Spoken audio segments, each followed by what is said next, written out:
தென்னாடுடைய சிவனே போற்றி, எந்நாட்டவருக்கும் இறைவா போற்றி.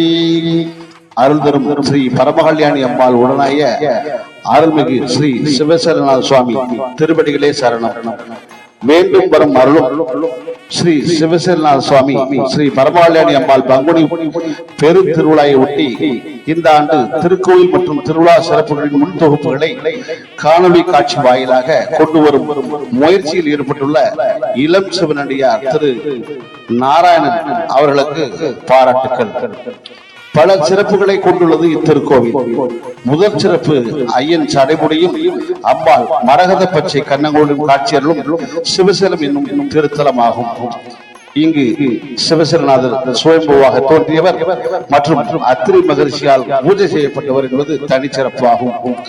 பரமகல்யாணி அம்பாள் திருவுருவம் சிநேகபுரி என்னும் கீழாம்பூரில் வடக்கு அக்கிரகத்தில் கிணற்றில் கண்டெடுக்கப்பட்டு பிரதிஷ்டை செய்யப்பட்டுள்ளது.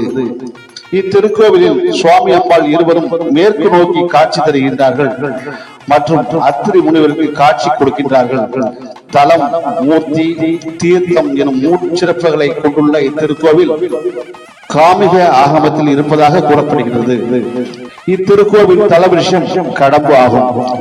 இங்கு நடைபெறும் முக்கிய திருவிழாக்களை தெப்போற்சவம், தைப்பூசத்தன்று நடைபெறுகின்றது. தேர் திருவிழா போன்றவை சிவசேலம் திருக்கோவில் நடைபெறாமல் அருகில் உள்ள ஆழ்வார்குறிச்சி கிராமத்தில் மிகவும் சீரோடும் சிறப்போடும் நடைபெறுகின்றது தனிச்சிறப்பாகும். அதுபோல் வசந்த உற்சவம் என்ற மறுவீடு அழைப்பு என்பது அம்பாளின் ஊரான ஆம்பூரில் நடைபெறுகின்றது. தேர் திருவிழாவானது ஆழ்வார்குறிச்சியில் சிவத்தியப்பன் கோவில் வைத்து 12 நாட்கள் மிக சிறப்பாக நடைபெற்று அதில் ஒரு தனிச்சிறப்பு பெற்ற சிவத்தியப்பன் கோவிலும் சுவாமி அம்பாள் இருவரும் மேற்கு முகமாக காட்சி தருகின்றார்கள். இந்த ஆண்டு பங்குனி மகா உற்சவம் விழாவானது 2/4/2026 முதல் 14/4/2026 வரை நடைபெறுகின்றது. 2/4/2026 அன்று மாலை சிவசேலத்தில் வைத்து அங்குரார்ப்பணம் நடைபெறுவது வழக்கம். மேலவாசலில் உள்ள சாஸ்தா சங்கிலி புதத்தாருக்கு இப்பூஜை செய்யப்படும். இப்பூஜையினை உபயதாரர் திரு டி கணபதியா பிள்ளை, திரு டி சைலப்பு பிள்ளை பாவுச்சந்திரம், திரு சி சிதம்பரம் பாண்டியன் பிள்ளை பாலை, திரு எஸ் கல்யாணசுந்தரம் கிளப்பாவு. ஒன்றாம் திருநாளாக 3/4/2024 அன்று அதிகாலை சிவசேலத்தில் வைத்து கொடியேற்ற நிகழ்வு நடைபெறும். இந்நிகழ்ச்சிக்கு உபயதாராக உற்சவ கமிட்டி மற்றும் தென்காசி ஸ்ரீமான் ஆர்.பி. ராமசாமி நம்பியார் அறக்கட்டளை சார்பாக திரு ஆர்.பி. ஹரிஹரன் ஆகியோர் செய்கின்றனர். பின்னர் நடைபெறும் அபிஷேகம் மற்றும் சுவாமி அம்பாள் வெள்ளிச்சப்பலத்தில் ஆழ்வார்குறிச்சி எழுதும் நிகழ்ச்சிக்கு உபயதாராக ஆழ்வார்குறிச்சி தெற்கு வீடு திரு வி. சிவசுப்பிரமணியன் அவர்கள், அதனைத் தொடர்ந்து சிவசேலத்தில் புறப்படும் அம்பாள் சுவாமிக்கு வழியில் உள்ள கல்யாணிபுரம், செட்டிகுளம், வாகைக்குளம் போன்ற ஊர் பொதுமக்கள் திரண்டு வந்து பூமாலைகள் மற்றும் பட்டாடைகள் சாத்தி சுவாமியை வணங்குகின்றனர். ஆழ்வார்குறிச்சி ஊர் முகப்பில் சிவந்தியப்பர் திருமக்கள் மிகச் சிறப்பான முறையில் வரவேற்பு அளிக்கின்றார்கள். இரண்டாம் திருநாளான 4/4/2026 அன்று சுவாமி அம்பாள் கற்பக கிருச்சோக மற்றும் காமதேனு வாகனங்களில் எழுந்தருளி ரத வீதி உலா வருகின்றனர். உபயதாரர் ஆழ்வார்குறிச்சி கர்ணம் திரு ஏ.எஸ். மாரியாடு பெருமாள் பிள்ளை குடும்பத்தினர். மூணாம் திருநாளான 5/4/2026 அன்று சுவாமி அம்பாள் பூதம் மற்றும் சிம்ம வாகனங்களில் எழுந்தருளல் நடைபெறுவதற்கு உபயதாரர்கள் ஆழ்வார்குறிச்சி வாழ் ஆச்சாரிகள் சமூகத்தினர். 4ஆம் திருநாள் 6/4/2024 காலையில் 4ஆம் நாள் மண்டகப்படி சுவாமி மண்டபத்தில் எழுந்தருளி அங்கு வைத்து அபிஷேகம் அலங்காரம் நடைபெற்று மாலையில் திருக்கோவிலுக்கு எழுந்தருளல் நிகழ்ச்சி உபயதாரராக திரு இசக்கியாடு பெருமாள் பிள்ளை குடும்பத்தினர் செய்கின்றனர். பின்னர் அபிஷேகம் நடைபெறும். அதற்கு உபயதாரர்கள் சாவடி எஸ். சண்முகசுந்தரம், திரு டி. எஸ். திருஞான சம்பந்தம், திரு எஸ். சொக்கலிங்கம் ஆகியோர். பின்னர் சுவாமி அம்பாள் ரிஷப வாகனத்தில் எழுந்தருளி மற்றும் பஞ்சமூர்த்திகள் சேவை திரு சர்மசாஸ்தா யானை வாகனத்தில் வீதி உலா மற்றும் திருத்தேருக்கு கால் நாட்டுதல் வைபவம் நடைபெறுகின்றது. உபயதாரர் உற்சவ கமிட்டி ரிஷப வாகனம் சவுகத் மண்டபத்தில் இறங்கி இரட்டை சோடச தீபாரை நடைபெறும். 5ஆம் திருநாளான 7/4/2026 அன்று சுவாமி அம்பாள் இந்திர விமானங்களில் எழுந்தருளி வீதி உலா வரும்போது அம்பாள் கோபப்பெற்று கோவில் உள்ளே சென்று கதவினை அடைத்துவிடுவார். காரணம் என்னவெனில் முதல் 4 நாட்கள் சுவாமி வீதி உலா வரும்போது தேவ கன்னிகை மற்றும் ருத்திர கன்னிகையில் முகம் நோக்கியதன் விளைவு. பின்னர் ஓதுவா மூர்த்தியால் 3 திருப்பாடல்கள் பாடப்பட்டு கதவுகள் திறக்கப்படும்.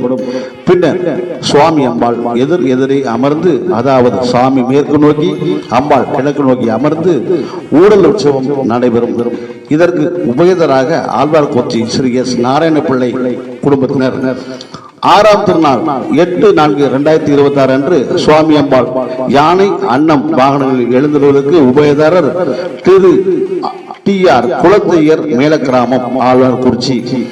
7ஆம் திருநாள் 9/4/2026 அன்று ஸ்ரீ நடராஜர் பிரம்ம வம்சம் வெள்ளிச்சப்பரத்தில் ஆழ்வார்குறிச்சிக்கு எழுந்துள்ளதற்கு உபயதாரர் ஆழ்வார்குறிச்சி மேலவிடு திரு ஏ வெங்கட சிவமூர்த்தி, திரு எஸ் மதன், திரு எஸ் பரணி சென்னை. சுவாமி அம்பாள் புஷ்ப பல்லக்கில் எழுந்தருளி ஸ்ரீ நடராஜனை எதிர்கொள்ள அழைத்து காட்சி அளித்தல் அதை மருத்துவம் ஆழ்வார்குறிச்சி மருத்துவ சமூகம் செய்கின்றனர். ஸ்ரீ நடராஜர் ஆழ்வை வந்ததும் ருத்ர தாண்டும் ஆண்டது தனி சிறப்பாகும்.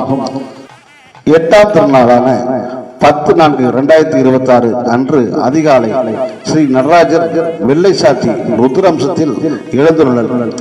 உபயதாரர் திரு AV ஆவடைநாகம் பிள்ளை அறக்கட்டளை. பின்னர் மாலை ஸ்ரீ நடராஜர் பச்சசாத்தி விஷ்ணு அம்சம் வெள்ளிச்சப்பரத்தில் எழுந்தருளும் சுவாமி அம்பாள் இருவரும் வெள்ளிச்சப்பரத்தில் எழுந்தருளி ஸ்ரீ நடராஜரை வழியனுப்பும் காட்சி நடைபெறுவதற்கு உபயதாரர் ஆழ்வார்குறிச்சி மேலக்கிராமம் திரு A Krishnamurthy, Thiru N Setu Venkatraman, Thiru S நாராயணேந்திர Kumar Chennai.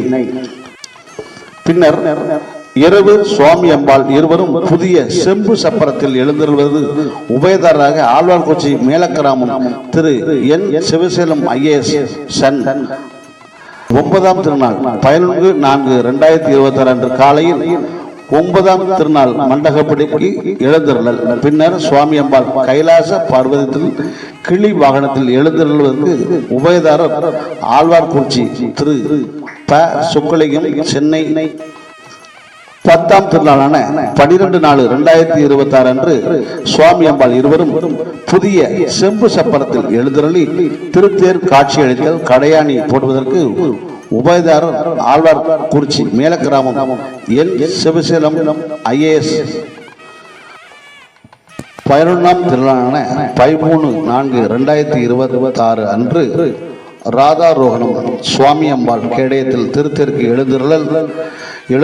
இதை ஆழ்வார்குறிச்சி ஸ்ரீ AS மணியையர் சகோதரர்கள் முன்னதாக குளத்துறையின் சாஸ்தா கோவிலுக்கு சென்று தேர் தடி போடுவதற்கும் தேர் எழுப்பதற்கான குறி கேட்கப்படுகின்றது. பின்னர் திருத்தேர் வடம் பிடிக்கப்படும். இத்திருவிழாவின் மற்றொரு சிறப்பானது எல்லா ஊர்களிலும் நடைபெறுவது போல் 10ஆம் நாள் தேரோட்டம் நடைபெற வேண்டும் என்று சில 100 ஆண்டுகளுக்கு முன்பு முயற்சித்ததாக கூறப்படுகின்றது. ஆனால் தேரை அவர்களால் அசைக்கவே முடியவில்லை. அதனால் அவர்கள் உள்ளம் கலங்கி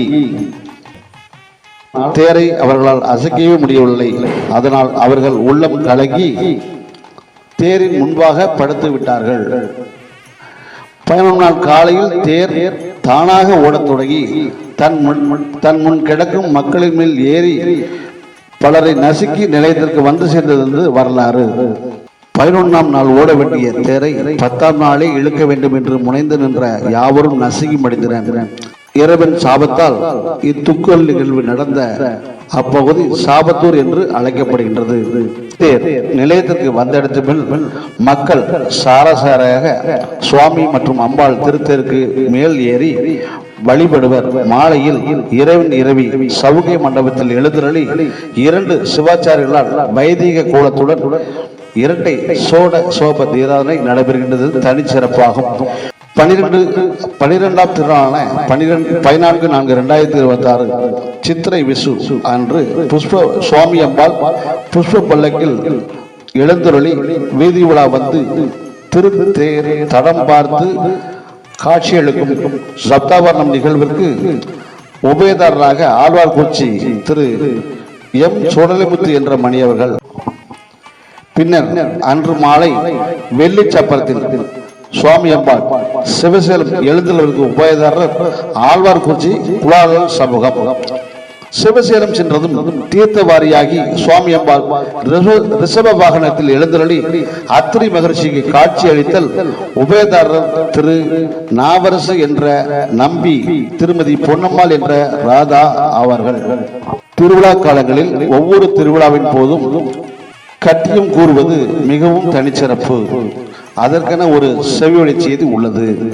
சுவாமி அம்பாளை தரிசிக்க வந்த ஒரு குடும்பத்தினர் திருக்கோவிலை சுற்றியுள்ள வனப்பகுதியில் ஓய்வு எடுக்கும் போது குடும்பத்தை சேர்ந்த ஒரு குழந்தை காணாமல் போய்விட்டதாகவும் எங்கு தேடியும் கிடைக்கவில்லையாம். உடனே அக்குடும்பத்தை சேர்ந்த ஒருவர் சுவாமி அம்பாளை நினைத்து சமஸ்கிருதத்தில் பாடிய பாடல்களின் தொகுப்பையை கட்டியம் என கூறப்படுகின்றது. பாடி முடிந்ததும் குழந்தை கிடைக்கப்பட்டது என்பது அந்த ஒரு கர்ண பரம்பரையின் கூறிய கதையாக கூறப்படுகிறது. இத்தகைய சிறப்புகளை கொண்டுள்ள திருக்கோவிலின் பங்குனி உற்சவ திருவிழாவின் முன்னோட்டத்தை நீங்கள் கண்டுகளித்தீர்கள். மேலும் ஒவ்வொரு நாளும் நடைபெறும் நிகழ்வுகளை நேரில் கண்டு இரவில் பெற்றிட உங்களை பங்குனி உற்சவ கமிட்டியார்கள் வேண்டி விரும்பி கேட்டுக்கொள்கின்றார்கள்.